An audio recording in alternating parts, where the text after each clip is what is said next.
Hai Koreo, tolong share topik mengenai persiapan ibu melahirkan dan sesudah melahirkan.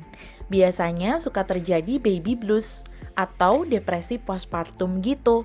Bagaimana ya cara mengatasinya? Nah, untuk menghadapi proses baby blues atau depresi postpartum, memang kita perlu untuk melepaskan semua emosi bawah sadar terkait dengan hal ini. Dan sayangnya, hal ini biasanya terjadi dari bentukan emosi yang berbeda-beda. Dan setiap ibu itu punya kisah yang berbeda, punya emosi yang berbeda di belakangnya yang menyebabkan semua perasaan ini. Nah, karena itu kita perlu untuk lakukan memang sesi yang private dan personal sifatnya untuk menggali lebih dalam apa yang menyebabkan rasa ini dan emosi apa saja yang terkandung di dalamnya, apa yang menguncinya sehingga tidak bisa melepaskan emosi ini.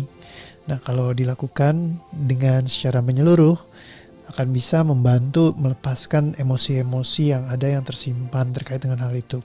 Dan ketika dilepaskan akan rasanya sangat ringan sekali dan tidak ada hal-hal yang seperti itu. Salah satu klien yang sharing waktu dulu, ya dia waktu pas lagi melahirkan punya satu pengalaman ke Astri ya. Jadi punya satu pengalaman yang dia ceritakan kalau awalnya baby blues, terus jadi merasa gak dekat sama anaknya, dan sampai cukup dewasa anaknya dia tetap menyimpan semua rasa yang dari dulu terbawa dan rasanya sangat gak nyaman sekali gitu. Dan buat bisa sayang sama anak tuh kayak berjarak sekali rasanya.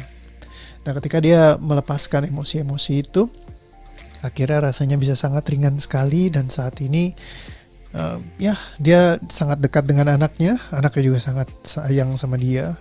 Ya bahkan dia cerita juga kalau dulunya tuh apa-apa susah gitu ya buat komunikasi, kayak anaknya sibuk main gitu, nggak peduli sama dia, tapi akhirnya bisa akrab, bisa baik sama anaknya. Dan ya mungkin itu salah satu kisah yang bisa kita ambil tentang hal ini gitu ya, ketika emosi yang tersimpan di bawah sadar kita tanpa kita sadari yang terkumpul itu bisa menyebabkan hal-hal seperti itu. Jadi tinggal dilepasin aja.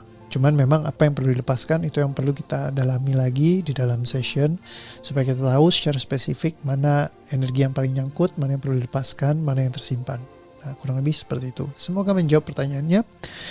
Memang tidak ada cara yang spesifik karena setiap pribadi pasti memiliki akar permasalahan yang berbeda dari sebuah peristiwa yang berbeda, karena kita dalam hidup 30 tahun, 20 tahun misalkan punya anak gitu ya, itu pasti pengalaman hidup kita selama ini tuh beda-beda pengalamannya. Jadi kapanpun dimanapun rasa seperti ini kita gak bisa sama ratakan. Karena itu perlu untuk session private untuk ngecek lebih dalam apa yang sebenarnya terjadi di sana. Jadi jawabannya memang perlu untuk dilakukan sesi personal untuk hal seperti ini. Oke, thank you, semoga bisa menjawab dan sampai ketemu lagi di pertanyaan yang berikutnya. Dadah.